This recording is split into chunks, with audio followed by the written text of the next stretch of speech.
Court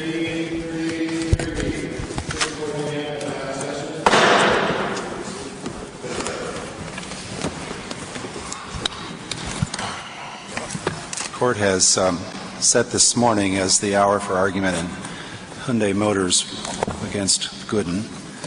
The appealing party is represented by Robert Thornburg. Good morning. Who's assisted by Nelson Alexander. Glad to have you here. The appellee is represented by Scott Cohen. Good morning. And John Barker. Welcome, Mr. Barker. The court has allowed 20 minutes to each side. The appellant will have a chance to open and close. Mr. Thornburg, we're ready to hear your argument.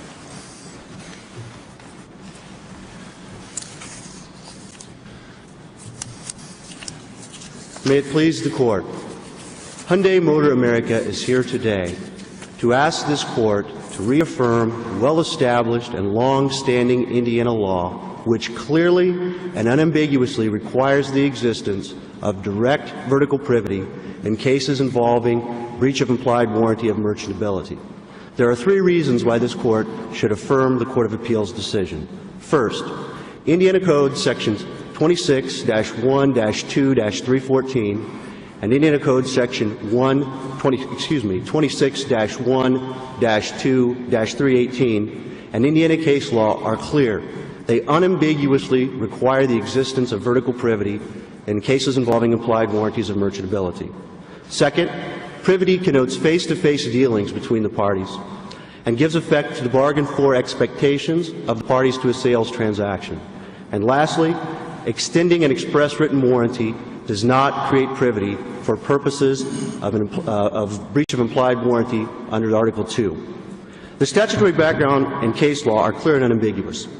In 1963, the Indiana General Assembly passed Article 2 in Indiana. Indiana Code Section 26-1-2-314 provides in pertinent part as follows. Unless excluded or modified, a warranty that the goods shall be merchantable is implied in a contract for their sale if the seller is a merchant with respect to goods of that kind. Indiana Code Section 26-1-2-103 defines what a buyer and a seller are.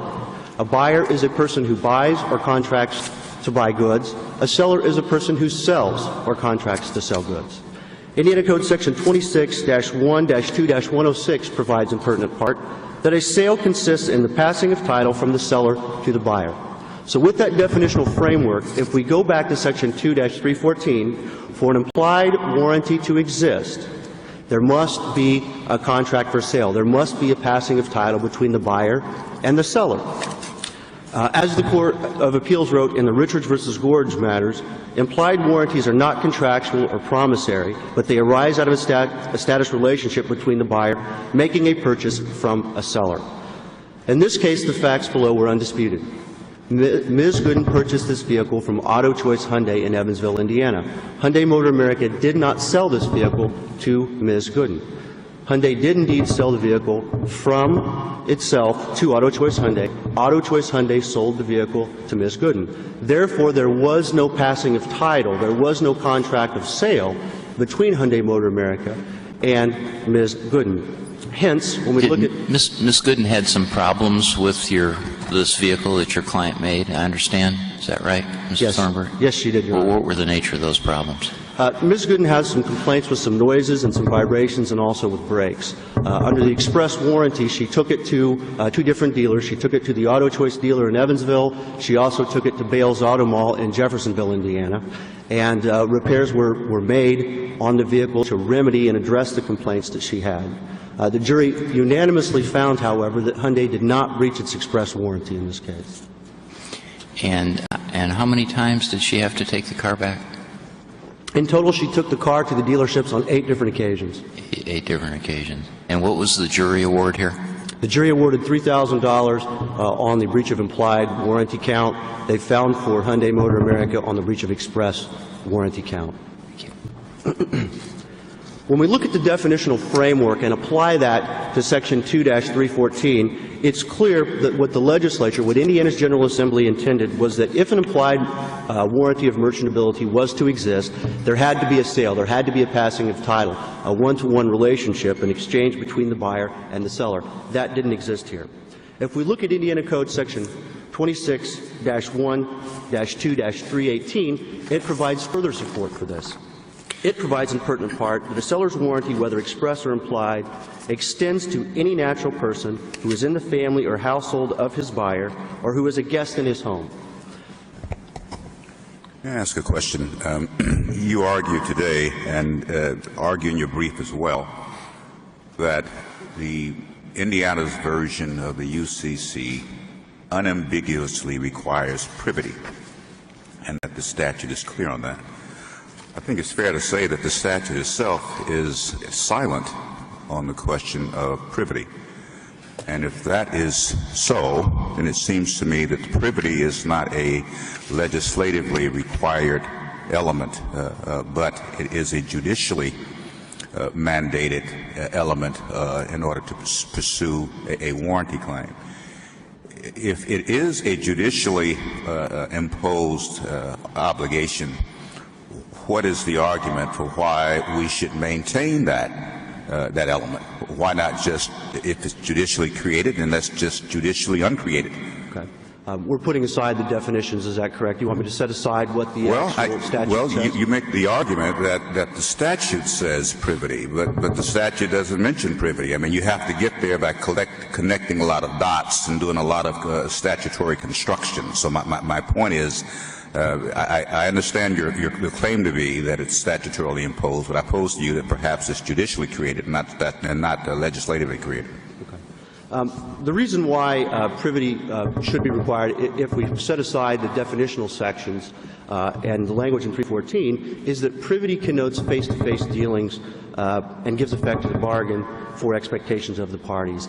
As the Court of Appeals wrote in Richards versus Gorg Boat Motors on page 1092, generally, privity extends to the parties to the contract of sale. It relates to the bargain for expectations of the buyers and sellers. So, for example, in this case, what Ms. Goodin expected when she purchased this vehicle, it came with an express warranty.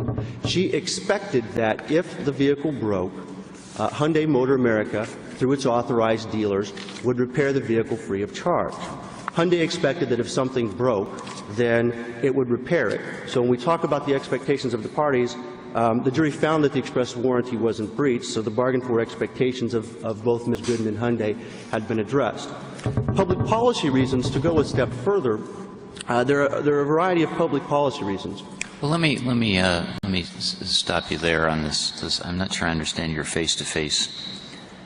I mean, there was no way Ms. Goodin could have any face-to-face dealings with your client, right? Because your client doesn't make retail sales. In this context, that is true. So I don't understand your policy argument. Okay. The argument really goes back to Section 314 and what 2314 says. Privity extends to the parties to a contract for sale. It goes back to the definition. In other words, the statute says there must be a passing of title. The policy arguments, which is what I was beginning to discuss, would be, for example, doing away with the privity requirement would open the litigation floodgates because let me step back for a minute. There are two types of liability under the law in this type of context. You've got tort liability, which is judicially imposed duties that you'll place, say, on a manufacturer, and then you have obligations in warranty or contractual types of obligations. As this Court wrote in Martin Rispin's, it's significant when you're talking about the liability you're going to impose on a manufacturer. It is not, the Court wrote on page 1090, that a manufacturer can appropriately be held liable for physical injuries caused by defects by requiring his goods to match a standard of care or a standard of safety defined in terms of conditions that create unreasonable risks of harm. He cannot be held for the level of performance of his products in the consumer's business or in the hands of the consumers unless the manufacturer agrees that the product was designed to meet the consumer's needs. So in other words, tort law imposes upon a manufacturer a duty to make a product that's reasonably safe, that doesn't subject a user, an ultimate end user, to an unreasonable risk of harm. So you're saying that with respect to tort law, you think it's appropriate that there not be a privity requirement? That is correct. When we're talking about tort law, and long ago Indiana dispensed with the privity requirement in context of personal injury liability under the tort regime in Indiana. Under the Product Liability Act, for example, there's no requirement for privity. And, for example, the Thiel versus Fago case says that implied warranty of merchantability is subsumed within the Product Liability Act. Mr. Thornburg, if your client had, or if the plaintiff had sued the dealer, would you agree, and the jury made the same findings, they would have returned a verdict under an implied warranty theory against that dealer? I can't really answer that question, but I would think that under this context it's possible that the jury could have returned a verdict against the seller, against the dealer. All right, and if the dealer had in turn sued you as a third-party defendant and said you sold me an unmerchantable product, the jury makes the same findings, they would then find against your client on a third-party claim.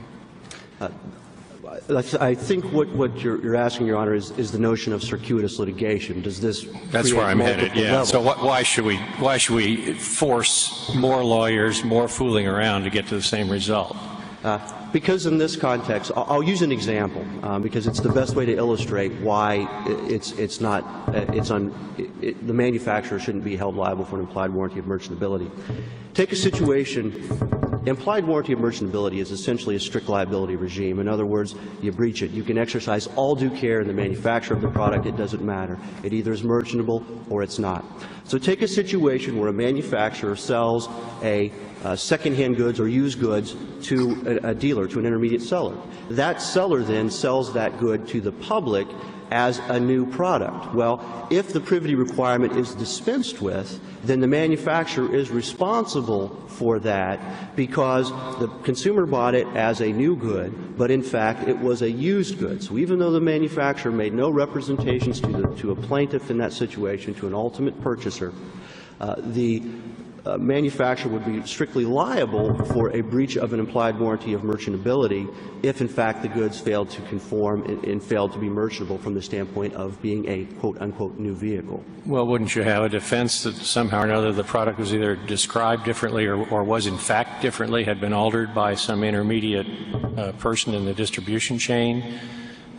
But you didn't raise that in this case. I mean, you didn't say that this was sold as a used car and it was a new car, or somehow or another the dealer did something to it to make it unmerchantable, but it was merchantable when it left our factory. I use that to illustrate the potential problems that doing away with privity can create for a manufacturer. That's not what the facts are in this case. There are cases where that has been the issue. This is not that case. Mr. Thornburg, in the hypothetical Justice Bohm poses to you, is there any way, assuming the law turned out to be as the plaintiffs want it to be, would there be any way by which the manufacturer and the actual seller could order the liability as between the two of them? That is to say, would they have any business way of allocating that responsibility, or would the notion of direct action by the end consumer stand above that? Okay. I understand your question to be, and my time is up, but is it? Okay. I understand your question to be, Your Honor, could the seller and the manufacturer allocate the risk of that? Is that correct? Contractually, they could allocate the risk for those issues. However, when we're talking about the context of the Magnuson-Moss Warranty Act, which is the framework to a certain degree that this case is brought under, if the privity requirement is dispensed, then the manufacturer cannot disclaim or modify the implied warranty of merchantability. So to a certain degree, if the privity requirement is dispensed with, then the Magnuson-Moss Warranty Act would then in effect trump Article 2 in Indiana's law. And I'm not sure that's what the General Assembly intended, and I'm not sure that that would be a result that the General Assembly would like. But retaining the privity requirement allows the scheme, Article 2, as the General Assembly has passed, to exist. Thank you. Mr. Cohen.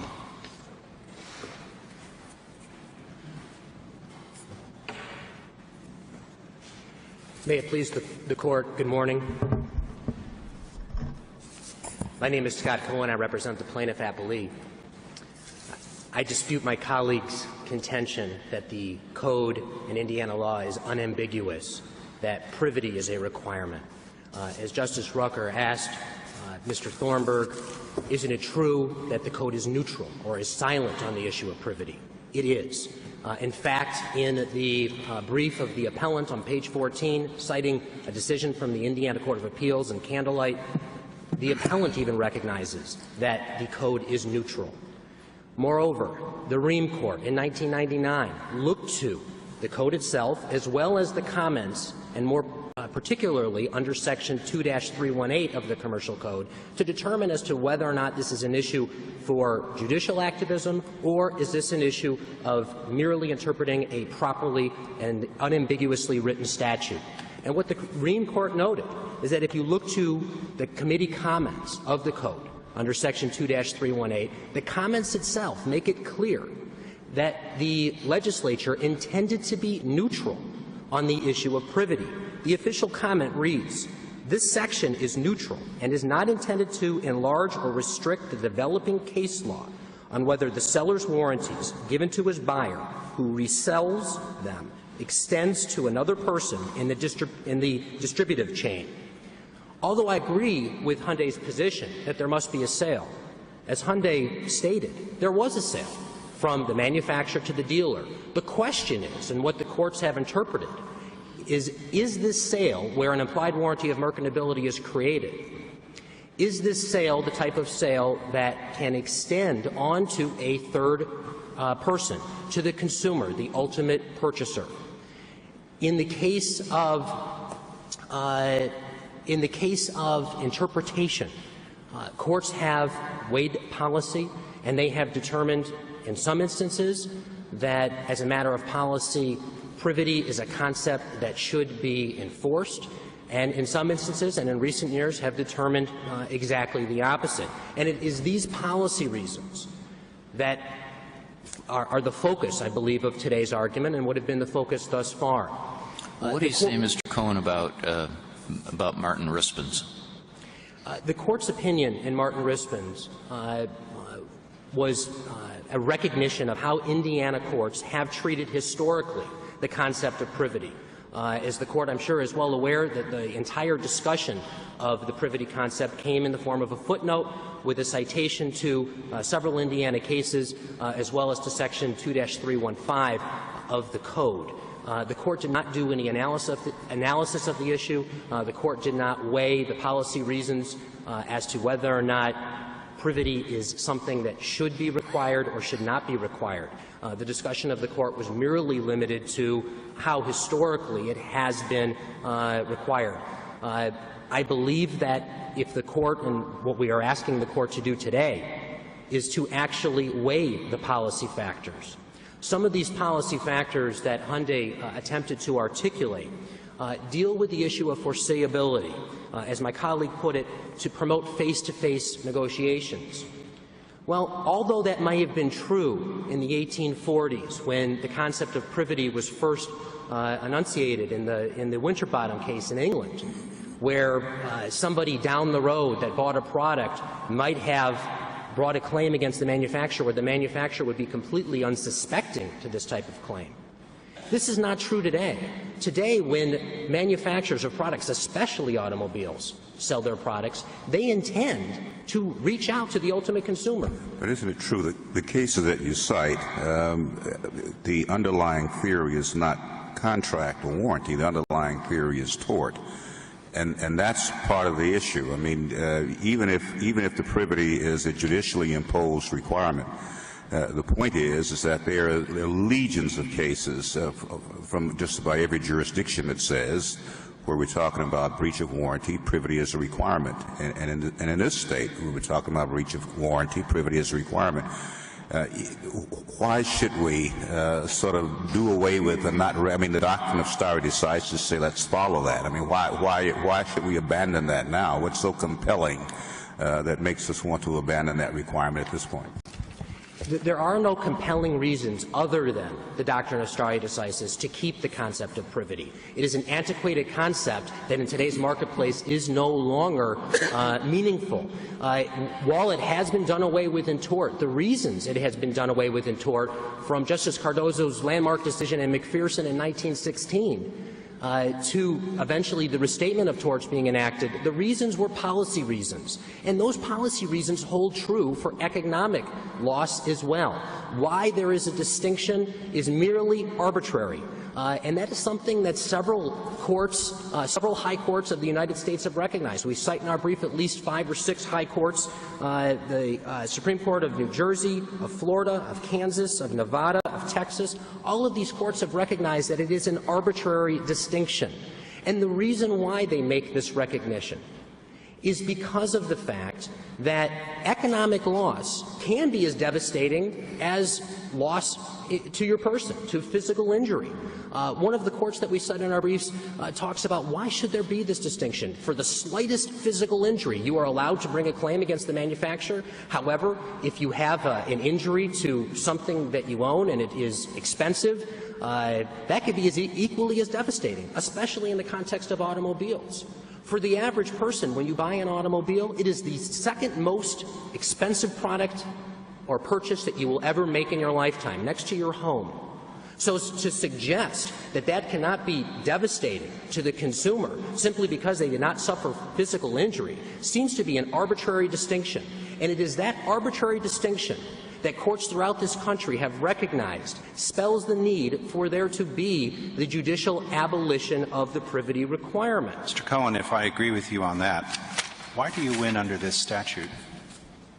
Why do we win under the statute? Yeah. Why isn't it that the code has told us? I mean, I frankly have never understood what privity had to do with this case. We have a statute here that tells us the terms and circumstances and players under whom implied warranty can be imposed, and Hyundai isn't on the list. How do you win? Assuming I embrace your notion, how do you win under this statute? We won under this statute because the burden that is placed on the manufacturer, which is to provide a product that is fit for its ordinary purpose, is different than the burden that is placed in their own warranty. It allows us to bring a claim against the manufacturer, sounding in the quality of the product that they placed into the stream of commerce, as opposed to the obligations and limited obligations that the warrantor carved out in their warranty, their 42-page carefully drafted warranty that Hyundai carved out all kinds of exceptions, where they listed disclaimers of damages, something that is appropriate. In fact, this court has recognized in the By the way, why would they do that in the future? Why would anybody write an express warranty if the law is as you say it ought to be? Not exclusions, even the promises. Why would anybody bother to do that? If the actual warranty was whatever was proved at trial. It sells automobiles. It sells products. Manufacturers, when they market their products, when they advertise them, do so today on a national scale. I'm sure all of you have seen commercials, and in fact, this manufacturer is probably the prime example. Hyundai Motors advertises, as they should, as they offer, a 5-year, 60,000-mile bumper-to-bumper warranty, a 10-year, 100,000-mile bumper-to-bumper warranty. If you don't think that that is an advertising tool that allows these manufacturers to reach out and induce a purchase, to go straight to the consumer, then I think that we are missing the point of why they have offered these extensive warranties. Yes, they stand behind their product, but in doing so, it also sells their product. Well, that works with cars, but it doesn't, I put it to you, it doesn't work very well with toasters. None of us walk through and look for the flashiest warranty on toasters. Why would it matter in the vast bulk of consumer purchases on which the warranty plays no role in the purchase? Whether it matters in terms of the inducement of the purchase, and I would agree, with respect to a toaster, I haven't seen too many toaster manufacturers talking about their wonderful warranties. However, although it might not matter in that context in the inducement of purchase, it certainly still matters with respect to the type of claim that can be brought. And this is where the interplay of Section 2308 of the Magnuson-Moss Warranty Act takes effect. Because the statute was drafted in such a way to preclude warrantors from, on one hand, providing a warranty, and then, on the other hand, trying to disclaim all warranties. Congress made it very clear that if you give a written warranty, you cannot disclaim implied warranties. So, in other words, if you give a written warranty that maybe is not worth the piece of paper it's written on, that provides very limited benefits to the warrantor, and you voluntarily undertake to do that, Congress has made it clear that you cannot then take away the rights that would be available for an implied warranty. The interplay of this takes effect very much so in this case. And the Court asked a question to my colleague about, well, what would have happened if a claim was brought against the dealership? And I'd like to answer that. A claim could not have been brought against the dealership. And this is another compelling reason as to why privity should be done away with. Forget about circuitous litigation. And although if the claim could have been brought against the dealership, Auto Choice, there would have been perhaps an impleader of Hyundai Motor America, which would result in circuitous litigation, but there is a bigger problem than that. If you look on the face of the purchase contract of Auto Choice, you will see what is apparent on every single purchase contract for automobiles nowadays in the market: a disclaimer of express and implied warranties. When you buy a car from a dealership and you buy it new, on the face of virtually every purchase contract you'll ever see, just like in this case, there is a disclaimer which says you cannot sue the dealership for implied warranties. So in other words, if you cannot bring a claim against the dealer for implied warranties, there is nothing for the dealer to have to implead the manufacturer. It allows the manufacturer to insulate themselves from liability, whereas under federal law, under Section 2308 of the Magnuson-Moss Warranty Act, they could not otherwise give this disclaimer.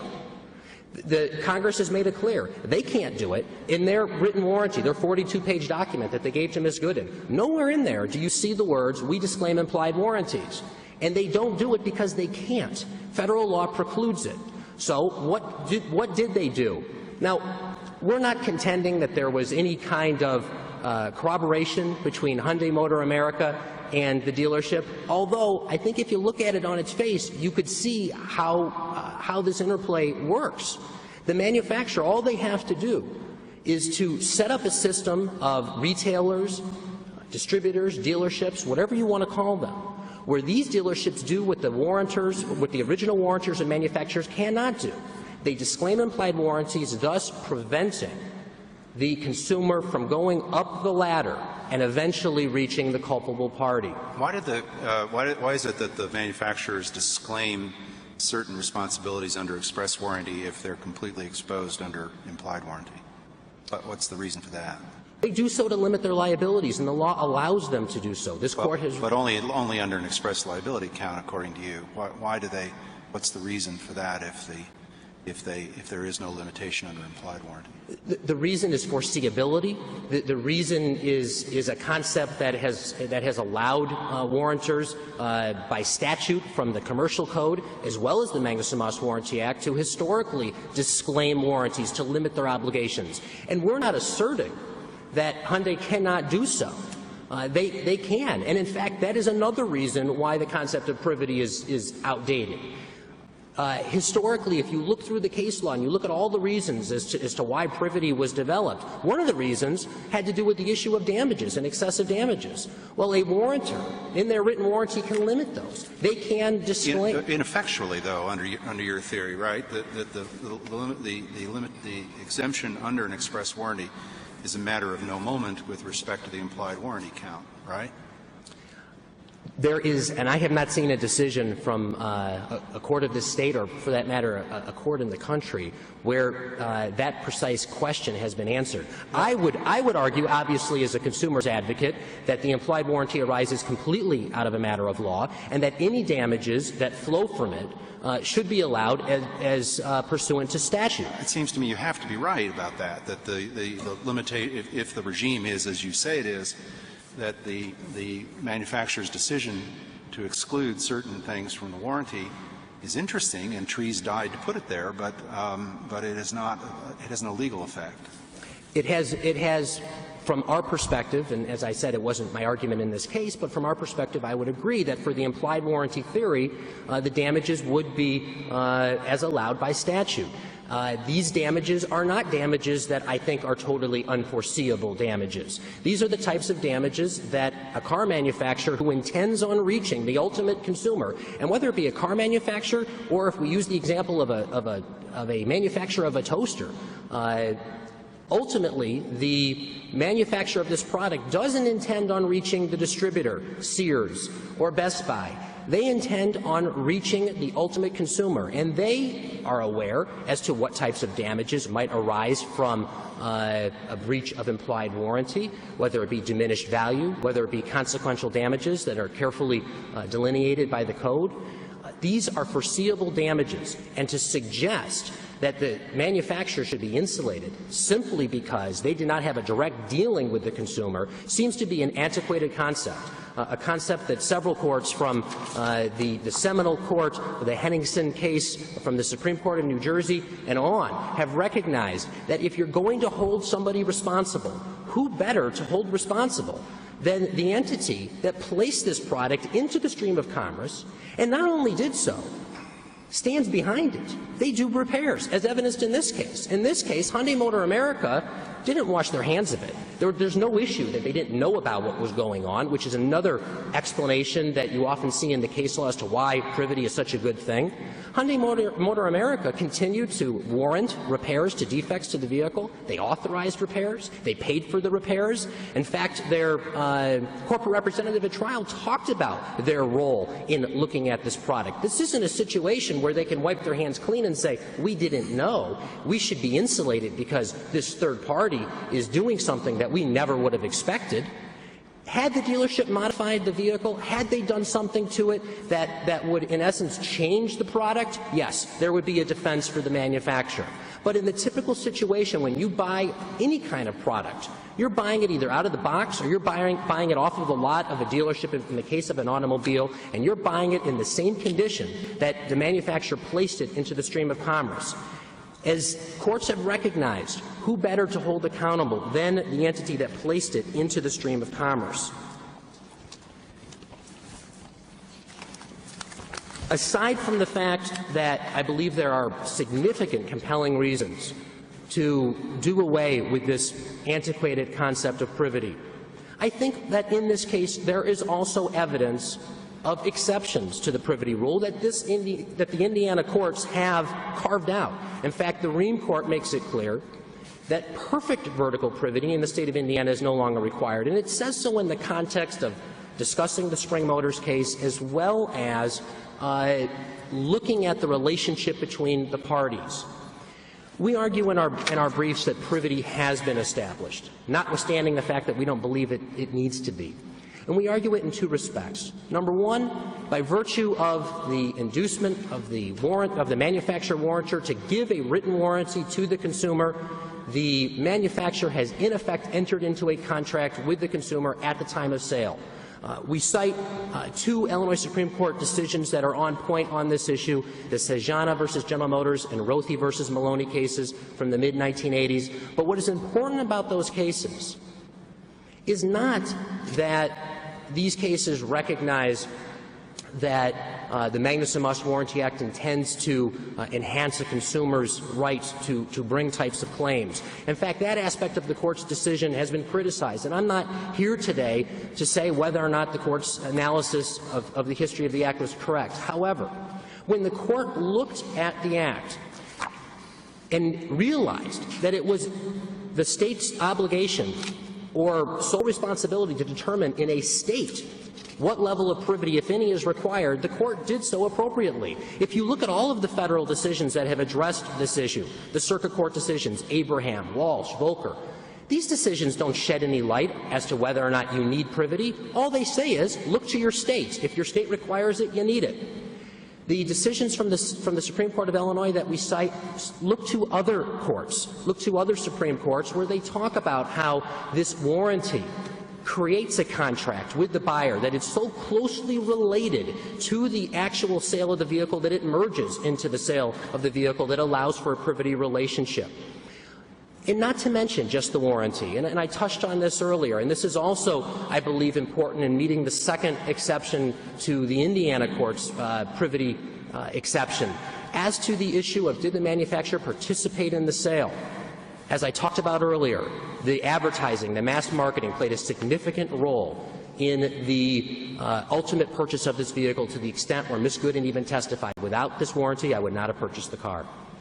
I see that my time has run out. Unless this court has any questions, we would ask that the judgment of the trial court be affirmed. Thank you. Thank you. Mr. Thornburg.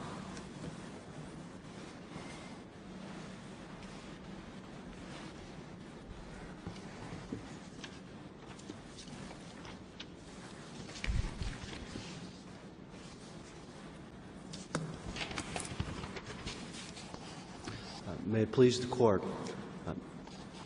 Justice Shepard, to answer your question about a way a manufacturer can protect itself is really a paradoxical answer. If the Court dispenses with the vertical privity requirement in implied warranty context, the only way a manufacturer can limit its liability under the law is to give no warranty at all. Clearly, that's not in the best interest of consumers, and that's not what Congress intended when it passed the Magnuson-Moss Warranty Act. When we go back and look at the history about why the Magnuson-Moss Warranty Act was passed, it was passed, as Mr. Cohen pointed out, to prevent and keep manufacturers from doing what they did 30, 40 years ago, which is give a meaningless warranty. That's not the case today. In this case, Hyundai Motor America, with this vehicle, gave an express warranty that is one of the longest in the industry. And that's important because Mr. Cohen and Plaintiff's Counsel wants to talk about the express warranty and how that creates privity. What is important for this Court to decide, however, is does an implied warranty arise between a remote manufacturer and a consumer? And that question, I submit to you, is answered by 2314. There is no contract for sale between these parties, therefore no implied warranty exists. And that's important because immediately before 2314, the Court, or the General Assembly, has Indiana Code Section 26-1-2-313, and that deals with express warranties. And what it says in pertinent part is this: express warranties are created as follows. Any affirmation of fact or promise made by the seller to the buyer which relates to the goods and becomes part of the basis of the bargain creates an express warranty. So privity in the context of Indiana's Uniform Commercial Code doesn't matter when you're talking about an express warranty. What you have is the agreement. You have the piece of paper that gives you the right to sue on that. So when we're talking about implied warranty and merchantability and we're talking about express warranties, we're talking about two different things. The type of privity required for an implied warranty and merchantability is answered by Section 2314. It's possible under Indiana law to have privity in one context without another by virtue of different sections in the UCC. When we look at 313, there is no privity requirement because what you're talking about is a representation by the manufacturer of thus and so. And again, in this case, the jury unanimously found that this vehicle had been repaired. Again, the facts are undisputed here that there was no sale of this vehicle to Ms. Goodin from Hyundai Motor America. More importantly, the purchase agreement expressly stated that the dealer in this case was not an agent of the manufacturer, and the manufacturer in this case was not a party to the sale of this vehicle with Ms. Goodin. We look in the appendix at page 78 and 79. It says that the dealer and purchaser are the sole parties to this agreement, and the reference to the manufacturer is for purposes of explaining generally certain contractual relationships existing between the manufacturer and the dealer. That's undoubtedly what the language of these documents said, but it really doesn't. it doesn't reflect the reality of the transaction, right? I mean, you do have this extensive warranty that you brag about running from the manufacturer to the purchaser. My guess is that an enormous amount of the advertising that attracted this purchaser to the Hyundai dealership, the non-agent Hyundai dealership, was paid for by Hyundai.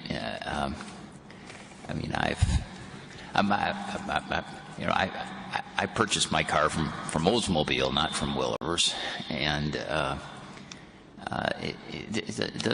isn't Mr. Cohen right that the substance of this transaction is that you did have a deal between the consumer and the manufacturer, and doesn't that fact, the reality of the transaction, sort of wipe away all of the policy considerations that support this concept of privity? I would say no. In this case, Ms. Goodin understood that she wasn't buying this vehicle from Hyundai.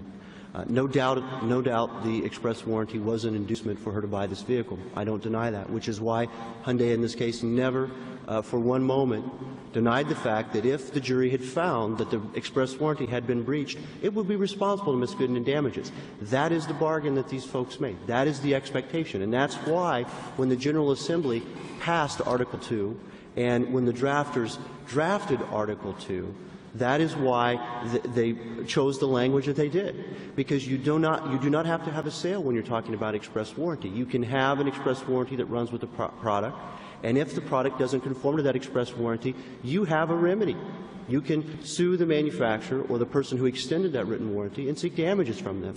Implied warranty, however, is a creature of the law. It is created by Article 2. It is defined by Article 2, and Article 2 governs what it is. So to answer your question, I don't believe that the reality of this situation is that the implied warranty arose in the sale here, and Hyundai really was the seller. And the support for that is Indiana passed, General Assembly passed the 2314 Article 2 in 1963. If the courts in Indiana had been getting this issue wrong and consumers were being stuck with disastrous economic loss, the legislature has had nearly 40 years to change this law.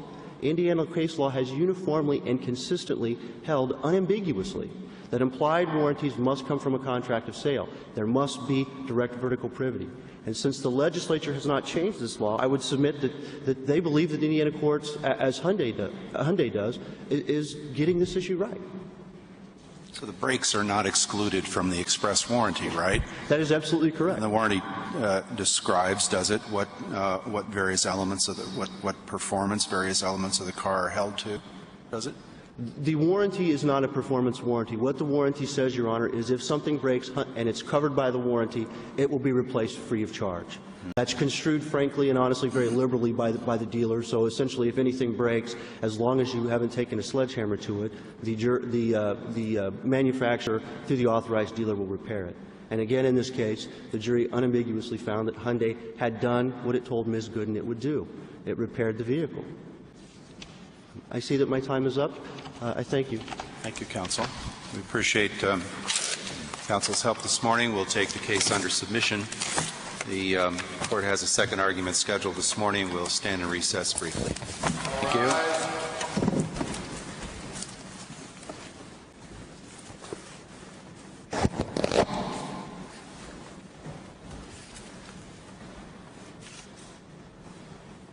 This court will be in recess.